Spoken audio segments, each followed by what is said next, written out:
Moi ben, moi bons días. Gracias por estar nesta rolda de prensa que no día de hoxe é fundamentalmente para dar conta, como adoitamos facer ao concluir o período de sesións, un balance de como está indo a legislatura. Facer un resumo da legislatura. Como sempre, acompañaremos cun informe, co que, por certo, sempre se pode trastear un pouco. Eu doulle algúns dos datos así máis salientables. En primeiro lugar, que levamos un total de 931 reunións, incluídos os plenos, a xunta de portavoces, as comisións, diputacións permanentes. Estamos a falar, polo tanto, de 2.600 horas de actividade parlamentaria. Isto quere decir que neste Parlamento hai actividade de media diaria, incluídos fins de semana e festivos, de 2 horas e 24 minutos. É dicir, que eu creo que dá unha boa sinal do traballo que se fai nesta institución. Téñense celebrado máis concretamente 76 sesións plenarias, cunha duración total de aproximadamente 872 horas. Esta duración nos volve a poñer unha vez máis no podium dos parlamentos autonómicos que máis horas traballa en pleno, pese a que, como saben, houve unha disminución importante do número de grupos e, polo tanto, tamén dos tempos de intervención. O único parlamento que nos supera nestes momentos é o catalán, que ten 929 horas de duración. Nos levamos aprobado nesta legislatura, neste momento, 31 novas leis. Desas 31 novas leis, 21 son proxectos de lei remitidos polo Goberno e as 10 restantes son proposicións de lei, é dicir, registradas polos propios grupos parlamentarios. Actualmente hai 3 leis en trámite, que ten os prazos en suspenso debido ao que chamamos período non ordinario de vacacións parlamentarias. Son os proxectos de lei de Artesanía de Galicia, o de Patrimonio da Comunidade Autónoma de Galicia, o de Igualdade Efectiva de Mulleres e Homes. Eu, sobre estes datos, gustaríame salientar como unha reflexión que creo que é importante tamén por poñer en riba da mesa o traballo dos propios grupos parlamentarios no que é o ámbito legislativo. Desde a legislatura octava, que é dicir, a que comeza no 2009, levamos aprobadas un total de 166 normas, das cales foron 128 proxectos e 40 foron proposicións de lei ou proposicións de lei de iniciativa legislativa popular, pero fundamentalmente proposicións de lei dos grupos. Isto quere decir que nestas 4 legislaturas aprobamos 40 e o total de proposicións de leis aprobadas en toda a historia do Parlamento de Galicia é de 79. Isto quere decir que temos impulsado, digamos, esta vía legislativa, tendo en conta que as proposicións de lei non son do grupo mayoritario, sino que tamén hai moitas dos grupos da oposición ou iniciativas legislativas populares. Creo que é un dato salientable de que coa última que aprobamos no pleno extraordinario convocado para o venres pasado, superamos nunha o conxunto de leis que se aprobaron en toda a historia do Parlamento nas 7 primeiras legislaturas nestas últimas 4. Por salientar algúns dos proxectos de lei aprobados nesta legislatura, a parte, como sempre, de destacar que cumprimos sempre coa lei de orzamentos. Eu creo que convén recordar que fixemos a lei de ordenación do territorio, a lei de residuos, a lei de acción exterior, a lei de mellora de xestión do ciclo integral da auga, a lei de áreas empresariais de Galicia, unha moi relevante que foi a de medidas extraordinarias dirixidas a impulsar a provisión de postos de difícil cobertura no ámbito sanitario, Tamén, evidentemente, dentro do ámbito das proposicións non de lei, pois algunhas relevantes, como foi a Lei de Saúde de Galicia, foi unha lei a máis controvertida desde o punto de vista xurídico, como saben, ainda que finalmente o texto foi considerado constitucional polo Tribunal Constitucional. A proposición de lei de recuperación da terra agraria de Galicia, ou, por exemplo, en materia de igualdade, aprobamos por unanimidade dúas a proposta do bloque, unha con relación á equiparación das mulleres de xeito real no ámbito universitario da investigación, outro sobre o tratamento integral da violencia de xénero e unha a proposta do noso grupo que foi para o tratamento integral da violencia de xénero e a prevención. Por tanto, creo que estamos a facer un traballo importante desde o punto de vista legislativo tamén nesta legislatura. Ademais, no Pleno, levanse tramitadas un total de 1.348 iniciativas, casi o 40%, o 37% son de impulso, é dicir, estamos a falar de mocións ou de proposicións non de lei, e 840 son de control. Do total das iniciativas, o 76% son a iniciativa dos grupos da oposición. Esta é, digamos, despois da función legislativa, a máis importante, a función de control. Eu creo que estes datos falan por si mesmo de que a oposición nesta Cámara pode exercitar o control ao Goberno. Non estamos a falar de que cada pleno ten casi 18 puntos nas ordes do día e o 76%, como decía, son a iniciativa da oposición, co cal o Goberno intervén de media nos plenos 11 veces e ao mesmo tempo debatimos casi 7 iniciativas de impulso. En pleno, ademais, polo que respecta neste caso ao impulso, despois falaré do traballo de control e de impulso en comisión, gustaríame tamén salientar que do total de 174 proposicións non de lei que levamos aprobadas nesta legislatura, 64, é dicir, o 36% son de iniciativa da oposición. Como é natural, aprobáronse as que truxo o Partido Popular, porque ten a maioría, as 114 que presentou en pleno o Partido Popular, pero quero tamén salientar que desas 114, 42 o foron con modificacións, é dicir, a través de pactos coa oposición ou co voto da oposición directamente ás nosas iniciativas. Deste xeito, como poden ver, pois, das aprobadas foron casi a metade, o 48%, feito por unanimidade, o cal tamén, pois, desde o punto de vista dos acordos para o impulso da acción do Goberno, me parece que é un dato a destacar. Polo que respecta ás comisións, polo que respecta á comisión, os datos das proposicións non de lei aprobadas, é dicir, no que a actividade de impulso, novamente nos dá unhas cifras nas que das 513 aprobadas, o 43%, 222, foron a iniciativa da oposición, e novamente das que se aprobaron a iniciativa do grupo mayoritario, que foron 291, 110 foron aprobadas por unanimidade de todos os grupos, e un total de 60 foron aprobadas con modificacións. É dicir, que se temos en conta as que foron aprobadas directamente por unanimidade ou con modificacións, máis as que foron aprobadas con modificacións porque houve pacto cos grupos da oposición, estamos a falar que casi o 60% das iniciativas de impulso que presentou o grupo parlamentario foron unánimemente aprobadas ou tiveron algún tipo de acordo por parte da oposición.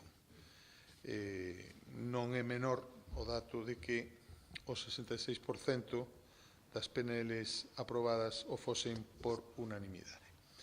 Finalmente, como resumo, e creo que isto é algo que tamén dá conta da efectividade no cumprimento das súas funcións que ten esta Cámara, con respecto ao control, simplemente pois recordar que se sumamos as presencias en pleno do Goberno nesta casa, as que ya fixen alusión, máis as 165 comparecencias do Goberno nas distintas comisións do Parlamento, máis as 1.232 preguntas contestadas por membros do Goberno en comisión, o que nos está dando é que hai unha media de presencia, de comparecencia, de ser suxeitos de control por parte do Parlamento de 2 membros do Goberno ao día desde que se iniciou a legislatura. Por iso digo que creo que estas cifras son relevantes porque o Parlamento está cumprindo esas funcións básicas, a legislativa, a de control e a de impulso, eu creo que con unhas cifras e uns niveis que falan ben do traballo que estamos a facer os grupos neste Parlamento. Ben, como saben, adicionalmente, esta vai a ser a miña última comparecencia como portavoz do Grupo Parlamentario ante os medios.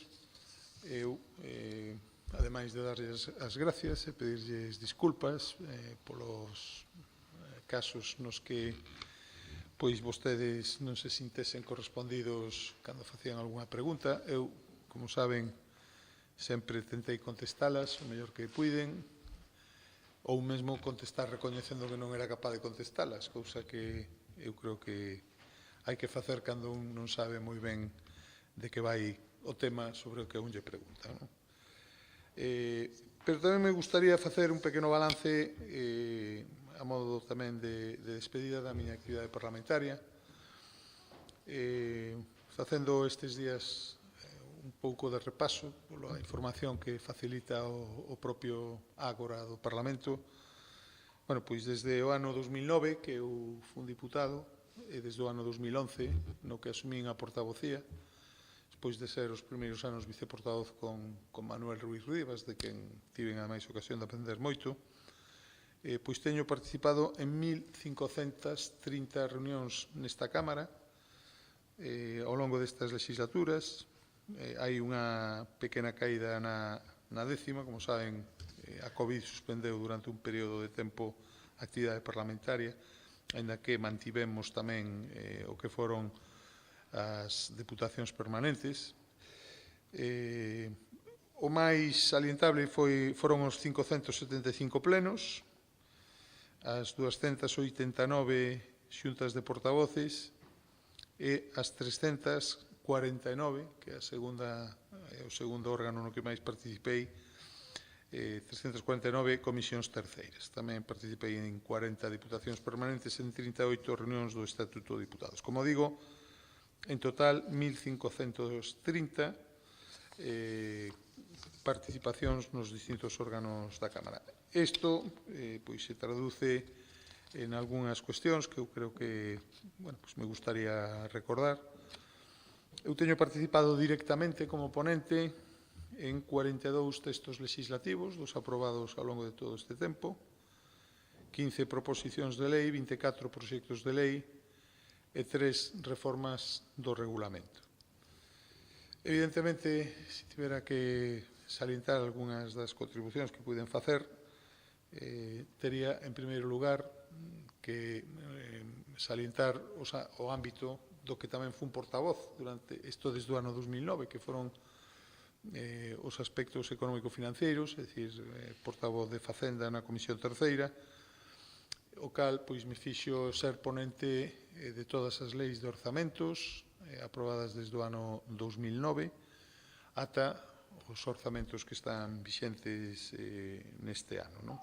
E xunto con elas, tamén me gustaría salientar, porque creo que foi unha lei importante, foi a primeira que se aprobou en España, que despois tivo continuidade no ámbito do Goberno de España, que foi a ponencia o xelei de disciplina orzamentaria e sustentabilidade financiera, na que se establecía unha serie de reglas para evitar como así aconteceu, que o déficit e a débeda pois impedisen a Galicia exercitar políticas económicas. De feito, fomos unha das poucas comunidades non intervidas durante a crise financiera, que nos permitiu, ademais, ter máis marxe cando viñeron maldadas, por exemplo, na última crise pandémica, e sobre que hai algún estudio académico que nos di que de terse aplicado na etapa anterior á nosa chegada ao goberno, na propia crise financiera huberamos tido moitísimo menos dificultades para realizar o gasto. En segundo lugar, eu creo que hai que salientar tamén a miña participación nalgúnas das reformas das institucións autonómicas, as que sempre procuramos o consenso. Moitas delas tiveron que ver co traballo previo en algunhas comisións de estudo, e sobre isto gustaréme de entrada salientar a reforma do Consello de Contas, que, como saben, introduxo esa competencia que únicamente en España ten atribuída ao órgano de control externo, porque en outras comunidades autónomas ou non hai, ou, pola contra, se crearon novas oficinas que creo que non son tan eficientes como está a ser o propio Consello de Contas na prevención da corrupción. Creo que esa é unha lei importante, do mesmo xeito que foi moi importante a lei de financiamento dos partidos políticos ou, por exemplo, a lei de iniciativa popular e participación nesta Cámara. Eu creo que este Parlamento tamén, a consecuencia da crise económica e social que tivemos, sobre todo con especial incidencia nos anos 11, 12, 13, fixemos un esforzo por abrir a Cámara a participación cidadá. Efectivamente, somos unha das cámaras nas que a cidadanía pode participar a través de calquera dos instrumentos que están disponibles para os diputados, poder achegar preguntas, pode achegar iniciativas de impulso, pode achegar textos legislativos e, ademais, nunhas condicións que fan que, efectivamente, esta sexa unha das cámaras máis participativas. E, dentro desas reformas institucionais, tamén eu tive a honra de participar nunha lei que non ten despregados todos os efectos, pero creo que no seu momento e hoxe en día todavía cumpre unha importante función, que é a Lei dos Medios Públicos de Comunicación de Galicia. E, finalmente, tiven tamén a oportunidade, dentro deste ámbito institucional, eu creo que foi importante tamén as reformas que fixemos do regulamento. Algúnas delas tiveron pouca incidencia, pero outras creo que foron tamén relevantes. Por exemplo, as que introduciron na Cámara a obriga de facer o debate do Estado de Autonomía con carácter anual, ou tamén mesmo o tratamento dos artigos 9 que non se contestan. Todo isto tamén, insisto, con bastante grau de consenso. Despois hai, outro ámbito que é o máis, se queren, simbólico, no que creo que o mellor exemplo é a Lei do Panteón, que aprobamos por unanimidade a proposición de lei no último pleno. Eu tamén salientaría, aínda que aí é verdad que eu non fun directamente ponente, foi o noso lembrado diputado portavoz en materia de lingua e cultura, que era Agustín Mamonde, pero certamente eu estive moi implicado tamén na Lei Paz Andrade, como saben, era unha iniciativa legislativa popular que tamén saiu aprobada por unanimidade. En definitiva, creo que cumprín a miña función como diputado, tendo en conta tamén que creo que o grupo en xeral estes días mostrou a súa satisfacción polo desempeño desde a portavocía, que non é exclusivo mérito meu, porque tiven excelentes viceportavoces e colaboradores ao longo de todo este tempo, pero certamente creo que cumprín. E dentro das obrigas dos portavoces están a que vostedes iba a decir sufren, espero que non moito, que son estas roldas de prensa. Gustaríame tamén facer unha pequena reflexión ou darles algunha cifra. De acordo co cómputo que leva un dos meus mellores colaboradores durante todo este tempo, José Manuel Agra, desde que son portavoz, non, desde o ano 2011, porque desde antes xa tal, levo 180 colaboracións, artigos en prensa e, sobre todo, comunicoume que ata onte levaba 696 roldas de prensa ou comparecencias ante os medios de comunicación. Coa de hoxe son 697, o cal é un número, eu creo que significativo. Como é natural, neste número, pois un pode ter cometido moitos acertos, pero tamén moitos erros. Eu lle pido que me disculpen polos erros e, como sempre, despois de ter dito todo isto, pois queda a súa disposición por si me queren facer algunha pregunta adicional. Sí, acaba a súa temporada aquí. Me gustaría tamén exercer o papel de portavoz no Congreso, se fixo así que pide, e por outra parte, se xa pensou en recomendar a alguén para o recambio para que exerta a portavocía no próximo. Ben, o que respecta a portavocía nesta Cámara, correspondelle ao grupo e ao presidente de CILA, non? Eu, por suposto, non creo que sexa en xeral boa cousa que quen está ocupando unha responsabilidade pola confianza dos seus compañeiros pois intente decir algo ao respecto. Son eles quenes teñen que decidilo. Eu, evidentemente, non vou decir nada, salvo que en privado alguén me pregunte, evidentemente. Con respecto ao que vostede me di,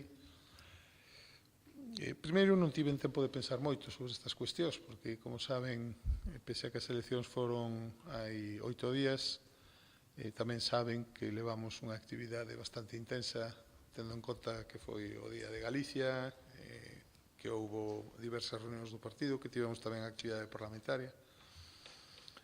Pero o que si lle podo decir é como vexo estes temas en xeral. E así xa lle resposto as dúas preguntas no seu conxunto. Eu creo que, en xeral, esta bella frase de que a veteranía é un grao é unha frase de especial aplicación ás institucións parlamentarias. Non creo que sexa tan exagerado como se ve en algunhas destas películas onde os senadores que levan non sei cantos anos no Senado dos Estados Unidos pois prácticamente lexislan eles e os novos non teñen nada que dicir. É certo que esa non é a situación das cámaras españolas, pero en xeral eu creo que as persoas que deben de ocupar estes postos, ademais de contar coa confianza da dirección do partido, ademais de contar coa confianza do resto dos diputados, tamén é bon que teñan algunha experiencia na Cámara Legislativa da que se trate. E, por tanto, esta é a actitude que eu teño, o que me leva a ir con toda a humildade nada menos que ao Congreso dos Diputados, evidentemente con unha experiencia acumulada no parlamentarismo en Galicia, pero certamente sendo moi consciente de que aquelo é outra Cámara, que ten outros usos e costumes. Se ben os regulamentos parecese moito, porque os regulamentos parlamentarios, sobre todo das primeiras comunidades autónomas, tenderon a tomar como exemplo o do Congreso para no momento da súa aprobación, pero dito isto, eu creo que esa é a situación e xa veremos o que vai pasando.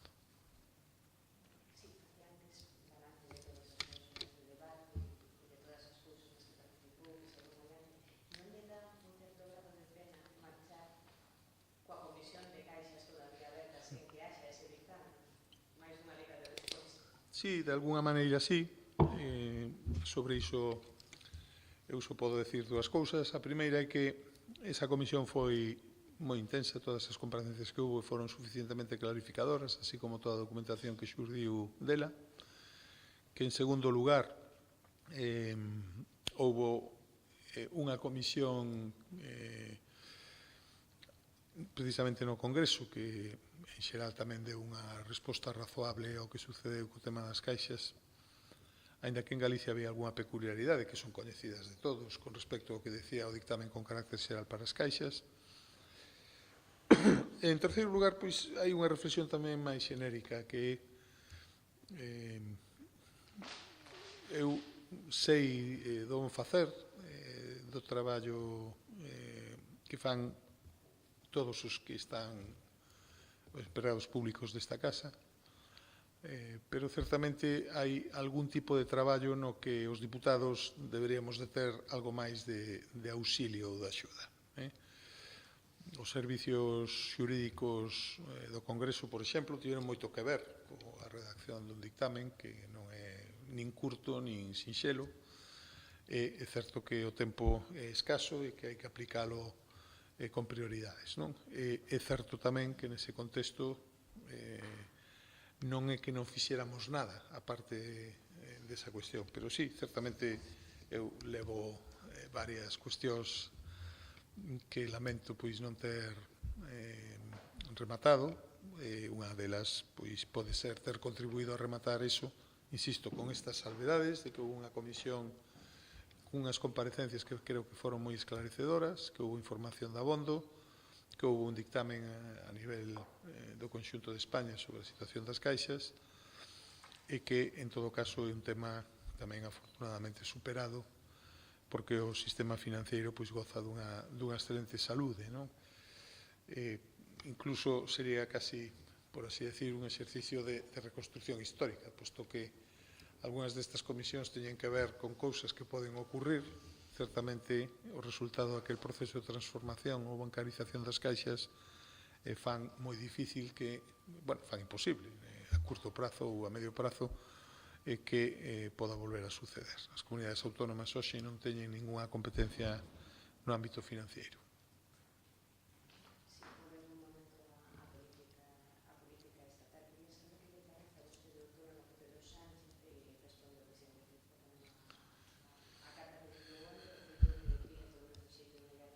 Ben, eu tampouco quero entrar así demasiado en estas cuestións porque están falando precisamente os portavoces do partido sobre isto.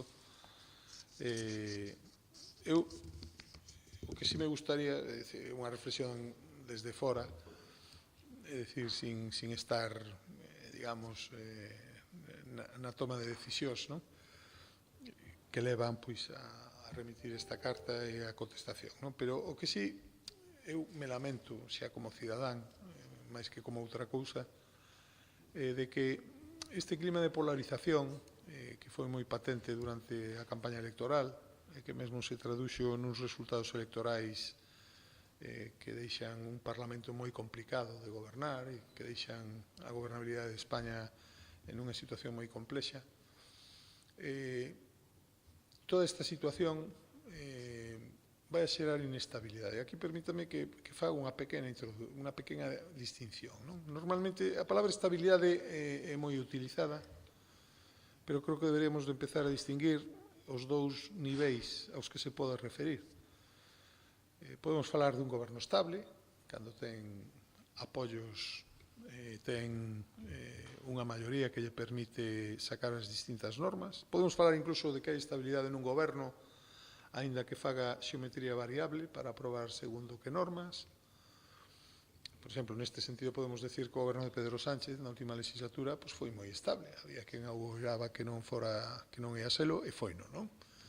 Foi capaz de, entre a figura do decreto lei, distintos pactos, do máis curioso, desde Vox ata Bildu, non? Por poñer os dous espectros tanto ideolóxicos como nacionalismos, digamos, que están no lugar máis separado do centro, dos eixos, non? Bueno, pois iso é unha cuestión. Certamente con estes resultados dá a impresión de que vai a ser complicado que haxe estabilidade no goberno, pero iso, sendo grave, non é o máis grave. O máis grave é a estabilidade institucional.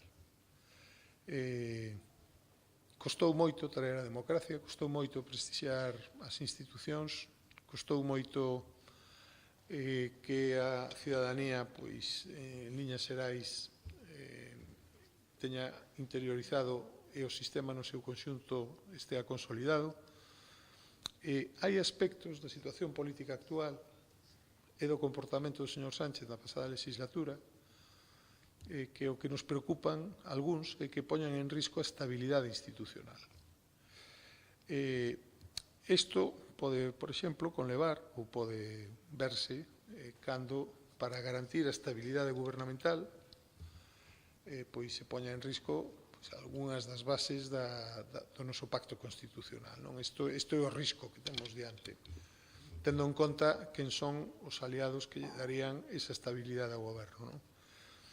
Nese contexto, a estabilidade institucional, que, insisto, é a relevante para a sociedade española, moito máis que a gubernamental, sendo esta tamén importante, esa estabilidade institucional foi garantida ao longo de todos estes anos porque había un consenso básico entre as dúas forzas principais do sistema político español, o Partido Socialista e o Partido Popular.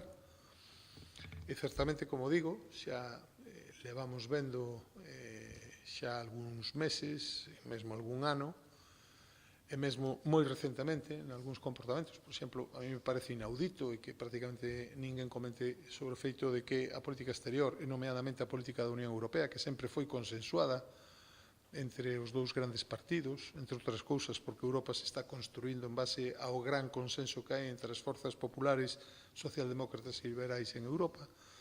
Pois a mí resulta chamativo que o líder da oposición, do Partido Popular, un partido europeísta, un partido comprometido en Europa coas reformas e coas decisións como as do financiamento dos fondos europeos extraordinarios, de acordo co Partido Socialista a nivel europeo, bueno, pois que sobre todo iso o Partido Popular en España non tivese ninguna información, nin sobre eso, nin sobre o que está a propor España na Unión Europea. A min isto pois me parece que pon en risco outras cousas máis alá da estabilidade do goberno.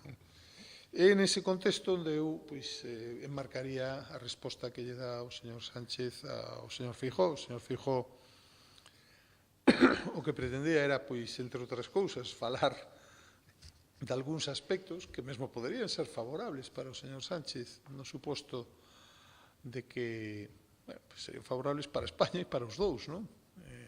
Con independencia de quen poda finalmente formar goberno, se é que algún pode finalmente formar goberno. Pero o feito é que esta resposta, pois, no fondo, parece unha continuación da campaña electoral, pois nos retrotrae aos riscos de que un sistema que se basea, entre outras cousas, insisto, nos acordos e nos consensos acadados polas dúas forzas principais do noso sistema político, pois vexamos que se están abandonando, non? Que, por unha parte, pois non se intenta nin siquiera falar destas cuestións con quen debería de estar falando. Pero, bueno, dito isto, vamos a ir vendo que pasa estes días.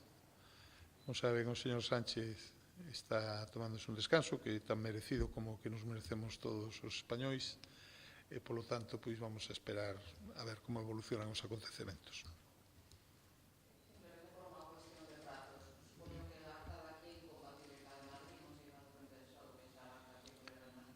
Sí,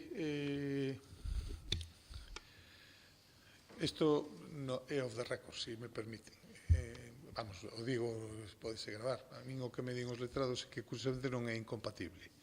O que é incompatible, obviamente, como en todo o sector público, son as retribucións. Por lo tanto, eu non sei en que data se materializa exactamente ese paso, non?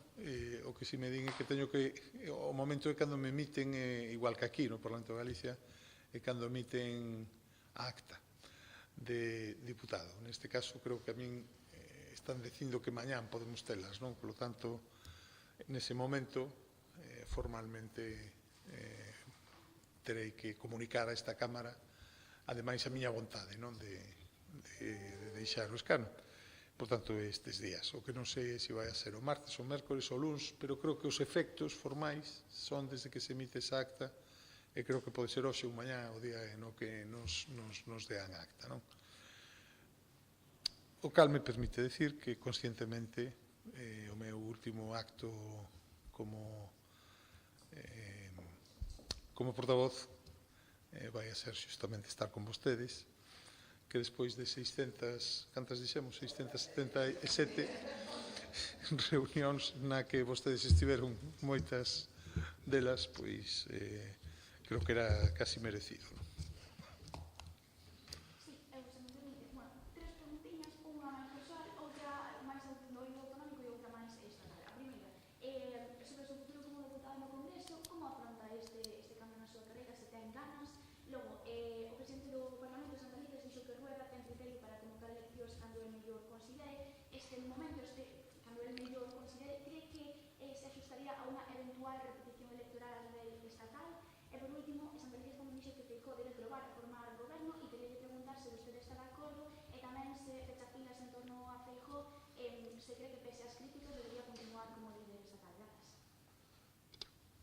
Bueno, casi nada, tamén. No, a ver, eu esta etapa a inicio con moita ilusión, no sentido de que, por usar a palabra que moitas veces se usaba en sentido peyorativo, eu creo que certamente é un privilexio e unha honra poder representar ao conxunto da nación española no seu Parlamento, neste caso no Congreso, no meu caso, ademais, representando a Galicia, concretamente a circunscripción de Pontevedra, e, polo tanto, fago con toda a ilusión do inicio dunha nova etapa, nun momento político moi complicado, e, polo tanto, con ilusión por contribuir a que estes graves problemas que temos diante, tanto en Galicia como no conxunto de España, pois de alguma maneira podamos contribuir a que se vayan solucionando, non? Cando tomei posesión por primeira, no ano 2009, como diputado autonómico, un de vostedes me preguntou que se sentía. Eu, a verdade é que non o pensara, de repente me din conta da importancia que ten representar a tantas persoas que confían no teu traballo e en ti para cousas como as que acabo de decir que fixemos ao longo de todo este tempo, non?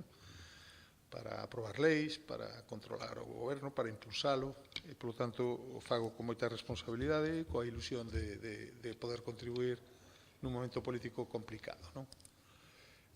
O fago, ademais, porque alguén que me coñece, que traballou comigo, pois me pide que me incorpore ás listas, e o fago por ese sentido, ou por esa razón tamén, con especial ilusión e interese.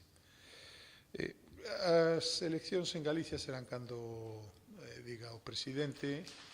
Eu, como coñezo o presidente, pois creo que o fará cando sexa máis conveniente para Galicia. Por tanto, primeiro, unha decisión persoal. Segundo, ademais, vostede me fai unha pregunta sobre unha hipótese que é a de repetición, e, por tanto, vamos a esperar a ver que pasa. Eu confío, aínda que sei que ser optimista en exceso, pero, bueno, eu prefiro pecar de optimista que de pesimista. Eu confío que as cousas se reconduzan e que a forza política que gañou as eleccións poda formar goberno. Se non é posible, pois supoño que haberá un goberno alternativo. Se non, haberá unha repetición, que non sabemos ni cando será. Por tanto, eu non me atrevería a decir nada en relación co calendario electoral estatal, que depende de factores distintos nestes momentos da vontade do presidente, pois menos en Galicia, onde temos un presidente que estou seguro que actuará tendo en conta o mellor interés xeral, do mesmo xeito que fan todos os presidentes cando convocan. Finalmente, eu non teño a menor dúbida de que Alberto Núñez Feijóo é o líder do Partido Popular, o líder que precisa. Acabamos de ter uns resultados que son realmente bons, que son realmente excepcionais, non? Acabamos de subir 44 escanos en toda España. Temos sido a primeira forza política en 40 das 52 circunscripcións. Ten vostede a comparación do que pasaría se o sistema español, en vez de ser tan proporcional, fose máis mayoritario que o Senado.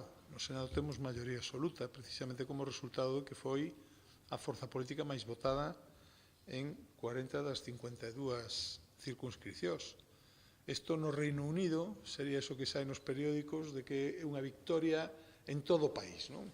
Porque agás, como lle acabo de dicir, 12 provincias, pois fomos a forza política máis votada, non?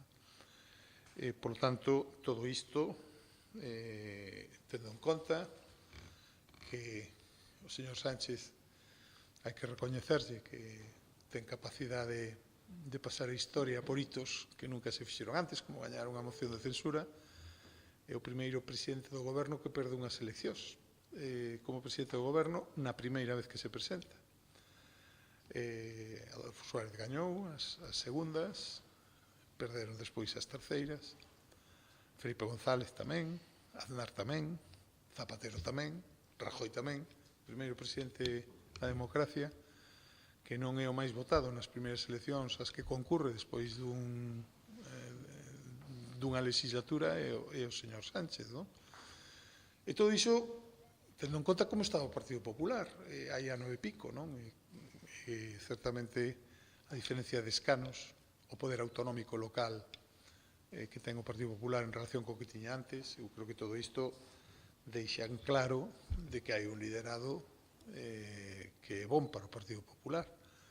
Eu, ademais, creo que é bon para o conxunto de España que sexa Alberto Núñez Feijóo que lidere o Partido Popular nestes momentos, insisto, nos que son uns momentos moi complicados, moi complexos, onde certamente calquer debate debe de xirar sobre a gobernabilidade de España, sobre a estabilidade das nosas institucións e da nosa Constitución, e non certamente sobre cuestións que xa damos todos por descontado, que o noso presidente debe de liderar o Partido Popular, porque para eso foi elexido e para eso, ademais, foi votado polos cidadáns.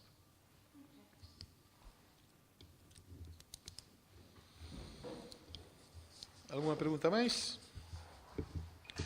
Bueno, pois estivo moi ben esta pasera derradeira. Gracias.